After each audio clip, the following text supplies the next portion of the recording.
Now the next thing we want to be able to do is for you to be able to draw an energy diagram for an element. There's several steps involved, but they're all fairly simple. First thing we really want to do is we want to find the element in the periodic table. When we locate the element in the periodic table, then we can easily see what the sublevel is where that last electron is going to be located. So you think back to the SP, D, and F regions of the periodic table and think about where the sublevel of that last electron is. Then we want to count rows to determine the principal quantum number. Next, we're going to draw a blank energy diagram, starting with the 1s sublevel and working up to whatever the target sublevel is where your last electron is going to be located. Next, find the number of electrons in that sublevel. Then draw in all the arrows, being sure to follow Hund's rule. And then lastly, we can fill in all the orbitals below that with a pair of electrons, keeping in mind that they have opposite spin. So the whole process works like this. Suppose I want to draw the energy diagram for zinc. Zinc has a grand total of 30 electrons that we have to account for, 10 of which are in the 3D sublevel. Now how do I know that they're in the 3D sublevel? Look at a periodic table, find zinc, it's atomic number 30. You notice that zinc is right at the end of the first row of the transition metals. So how many electrons is it going to have in the 3D? Clearly it's going to have 10. So we're going to draw in our energy diagram up to the 3D sublevel, and then we're going to put in 10 electrons.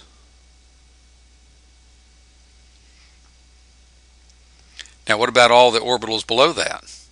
Well, it's easy. They all have 2 electrons. So now we've finished the energy diagram for zinc.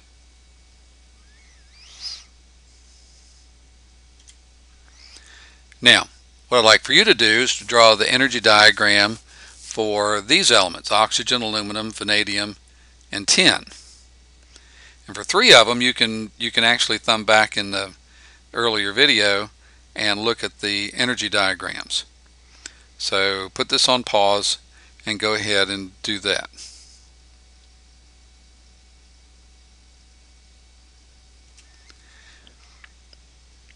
Next, we want to look at the ionization or the electron energy diagram for arsenic. We've looked at this before. What we want to do now is to represent the same information a little bit more compactly. And so we're going to draw this. Okay, this line right here is called the electron configuration. Notice that we've included all the information in the energy diagram, or almost all of it, but now we've done it all on one line. What do these mean? Well, surely you can see a correspondence between the 1s, the 2s, and the 3s, and the 4s. They're the energy levels. And the S, the P, and the D, and the F, except we don't have an F, are the sublevels. The superscript refers to how many electrons are located in that particular energy sublevel. So these are all filled with the exception of the 4p, which has 3 electrons. And there they are, 1, 2, 3. The problem with electron configuration is that it does not indicate the number of paired and unpaired electrons. It just counts electrons in the sublevel. So for instance, you would have to know that if we're talking about the 4p sublevel, that those 3 electrons follow Hund's rule and are each located in a separate orbital. Now we can streamline this even more. All of these electrons shaded in blue are part of what we call the inert gas core. Okay, the inert gas core is the electron configuration of the inert gas that precedes arsenic. So if you look at the periodic table, you see that argon is the last inert gas prior to arsenic.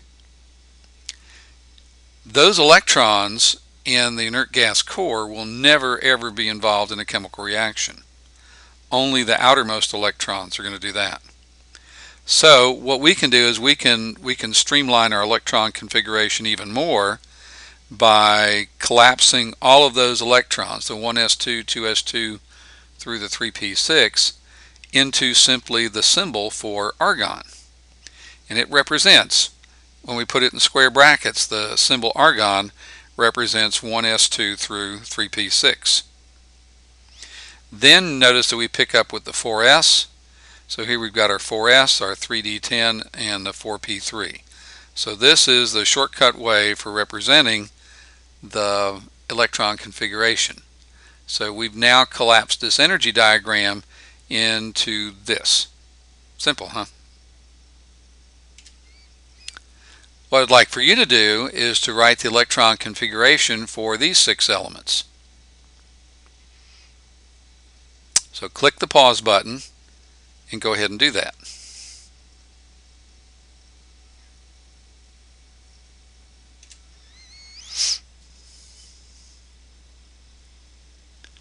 Alright, next you see we're going to write the electron configuration for those 6 elements.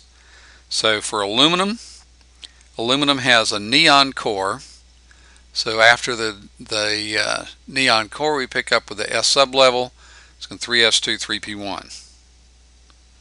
For vanadium, which is a transition metal, we find that in the first row of the transition metals. Then we have bromine and phosphorus. Remember, phosphorus has those 3 electrons in a p sublevel. Following Hund's rule, they're all unpaired. And we have tin. And finally bismuth. Now, this can be a little tricky. Sometimes we tend to forget the 4f sublevel. So always remember that when we go from the 6s, the next one we go to is the 4f. That goes through the rare earth metals. Then we come back to the 5d and then finish off with the 6p. Now there's one more thing that we need to know about these electrons. Remember, the outermost electrons are going to be involved in chemical reactions. But not all of these are actually involved in a chemical reaction. Something called the valence electrons are the ones that we're actually interested in. So the next thing we want to do is to locate the valence electrons within this electron configuration. So how many valence electrons does each of these elements have? Look right here. The valence electrons have the highest principal quantum number. Highest principal quantum number for aluminum is 3. There are 2 electrons in the 3s and 1 in the 3p for a grand total of 3 valence electrons. In the case of vanadium, we have 5 valence electrons. We said that the electrons have the highest principal quantum number, but we're going to actually have to qualify that for some of the transition metals. And for some of the transition metals, the valence electrons are both in the s and the d sublevel, which gives us a total of 5. In the case of bromine, the highest principal quantum number is 4. So we have 2 in the 4s and 5 in the 4p, and for a grand total of 7. For phosphorus, we have 2 electrons, 2 valence electrons in the 3s, 3 in the 3p. Again, notice that 3 is the highest principal quantum number. So these 2 electrons have 3 as their principal quantum number. These 3 electrons have 3 as their principal quantum number. The total, of course, is 5. For tin, we have 4 valence electrons, 2 in the 5s, 2 in the 5p. And for bismuth, we have 5 valence electrons. Notice the highest principal quantum number here is 6. And so we have the 2 in the 6s and the 3 in the 6p. But guess what? We can make this even easier. Simply look at the periodic table, look at the Roman numeral above each column. See these? Look at these. The number of valence electrons is given to us by the Roman numeral in the periodic table, which is one of the handy reasons why we want to keep those Roman numerals.